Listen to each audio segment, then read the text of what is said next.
আমার আজকের কবিতা কুসংস্কার। ঘুম থেকে উঠে ঝাঁটা দেখা মানা, আয়নাও দেখা মানা।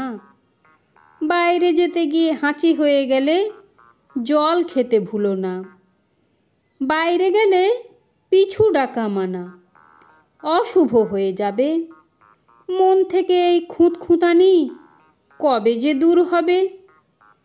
বিপদ ঘটে যাত্রাপথে, রাস্তা কাটে বিড়াল যদি। তিন শালিকে সব পণ্ড, ঝগড়া হবেই হবে নিরবধি। আগে ভাবতাম শিক্ষার আলো পায়নি যারা, তারাই শুধু এসব মানে। এখন দেখি শিক্ষিতরাও একটু আধটু এসব মানে আর বাখানে। আরও বলি, উল্টো চটি রাখলে ঝগড়া, এক চোখেতেও ঝগড়া। হলুদ টিকা না নিলে পরে লাগবে সব কাজেতেই বাগড়া। এত কিছু নিয়ম মেনে চলা কি আর যায়? হঠাৎ যদি কিছু ঘটে মনে হয় এটা না মানারই দায়।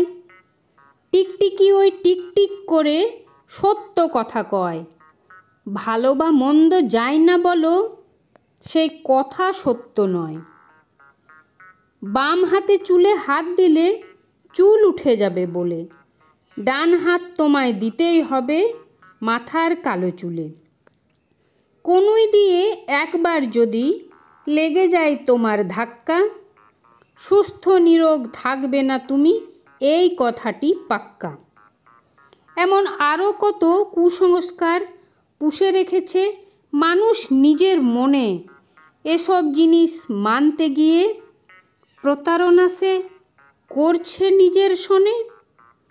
বন্ধ করো এসব করা, নইলে ক্ষতি তোমার শুধু হবে। শুধরে নিয়ে মনকে আবার কুসংস্কার সব দূরে যাবে। নমস্কার।